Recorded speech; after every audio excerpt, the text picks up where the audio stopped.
IPL പണക്കാരൊക്കെയാണെന്ന് അറിയാവോ? 19 സീസണുകൾ കഴിയുമ്പോൾ IPL നിന്ന് ഏറ്റവും കൂടുതൽ പണം വാരിയവരുടെ ഒരു ടോപ്പ് 6 കാറ്റഗറിയിലേക്ക് പോവാണ്. പക്ഷേ ഇതിൽ നമ്പർ 1 ഇത്തിരി സ്പെഷ്യലാണ്. വെറും 4 സീസണിൽ നിന്ന് 460 കോടി രൂപ സമ്പാദിച്ച ഒരാൾ. ആരാണെന്നല്ലേ? നമ്പർ 6.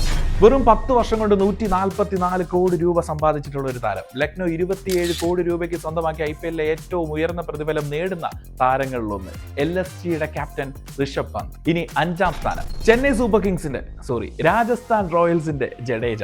ഈ സീസണിലെ 14 കോടി ഉൾപ്പെടെ 157.01 കോടി രൂപയാണ് ജഡേജയുടെ സമ്പാദ്യം. ഇനി 4ാം സ്ഥാനത്ത് നിലവിലെ ഒരു അൺക്യാപ്ഡ് താരമാണ്. 6 വർഷത്തിന് മുകളിലായി ഇന്റർനാഷണൽ ക്രിക്കറ്റിൽ നിന്ന് മാറി നിൽക്കുന്ന ഒരു താരമാണ്. ഈ തവണ അദ്ദേഹത്തിന്റെ പ്രതിഫലം 4 കോടി രൂപയാണ്. 196.84 കോടി രൂപയാണ് ഇത്രയും വർഷങ്ങൾക്കിടയിൽ അദ്ദേഹത്തിന്റെ സമ്പാദ്യം. ഇപ്പോഴും IPLന്റെ ബ്രാൻഡ് ഫേസ് ആയിട്ട് അദ്ദേഹം നിലനിൽക്കുന്നുണ്ട്. ഇന്ത്യയിൽ ഏത് സ്റ്റേഡിയത്തിലും ഈ ഒരു പേര് കേൾക്കുമ്പോൾ, ഈ ഒരാളെ കാണുമ്പോൾ ആ നിഴല് കണ്ടാൽ തന്നെ കയ്യടികൾ വീഴും. വേഗതയിൽ, പ്രകടനങ്ങളിൽ, ക്യാപ്റ്റൻസിയിലെല്ലാം ഇതൊരു 1.5 മുതലാണ്.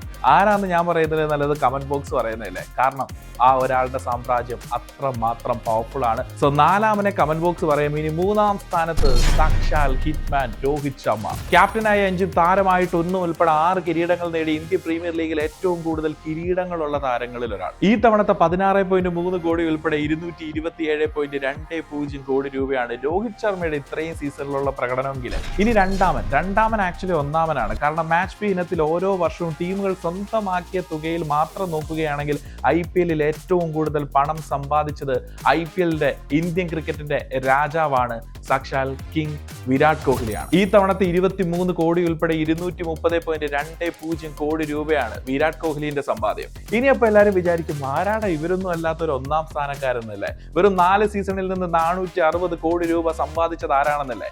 2008 രാജസ്ഥാൻ റോയൽസിനെ കിരീടത്തിലേക്ക് നയിച്ച ക്യാപ്റ്റൻ. വെറും 1.80 കോടി രൂപയ്ക്ക് രാജസ്ഥാൻ അന്ന് സ്വന്തമാക്കിയിട്ട് ഇന്ന് 460 കോടി രൂപ ആ ടീമിൽ നിന്ന് സ്വന്തമാക്കിയ പേര് സാക്ഷാൽ ഷെയ്ൻ വോൺ. യെസ്, അന്ന് ടീമിന്റെ ഭാഗമായപ്പോൾ ടീമിന്റെ ഇക്വിറ്റി ഷെയർ ആയിട്ടുള്ള 3% ഓരോ സീസണിലും ഷെയ്ൻ വോൺ സ്വന്തമാക്കിയിട്ടുള്ളത്.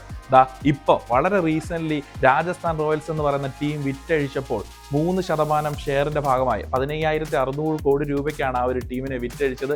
ആ ഷെയറിന്റെ ഭാഗമായിട്ട് ഷെയ്ൻ വോണിന്റെ കുടുംബത്തിന് കിട്ടുന്നത് 460 മുതൽ 470 കോടി രൂപ വരെയാണ്. സോ അങ്ങനെ നോക്കുകയാണെങ്കിൽ താരങ്ങളിൽ ഏറ്റവും കൂടുതൽ സമ്പാദിച്ച പേര് ഷെയ്ൻ വോണിന്റെ തന്നെയാണ്. എന്തായാലും ഇവർ 6 പേരുമാണ് ഏറ്റവും കൂടുതൽ പണം വാരിയിട്ടുള്ളത്. ഈ ലിസ്റ്റിൽ നിങ്ങളുടെ ഫേവറേറ്റ് ആയിട്ടുള്ള ഒരുപാട് ആളുകൾ ഉണ്ടാവും. പക്ഷേ ഈ കൂട്ടത്തിൽ ഏറ്റവും അർഹതയോടുകൂടി പണം വാരുന്ന ഒരു താരം ആരാണ്? അതുപോലെ തന്നെ ഈ ഒരു ലിസ്റ്റിലേക്ക് ഉറപ്പായിട്ട് ഒരു ഗ്രാൻഡ് എൻട്രി നിങ്ങൾ പ്രതീക്ഷിക്കുന്ന ഇന്ത്യൻ പ്രീമിയർ ലീഗിന്റെ ചരിത്രത്തിൽ ഏറ്റവും കൂടുതൽ പണം വാരാൻ സാധ്യതയുണ്ടെന്ന് നിങ്ങൾക്ക് തോന്നുന്ന ഒരു താരം ഉണ്ടെങ്കിൽ അത് ആരാണെന്ന് കമന്റ് ബോക്സിൽ പറയാൻ മറക്കല്ലേ.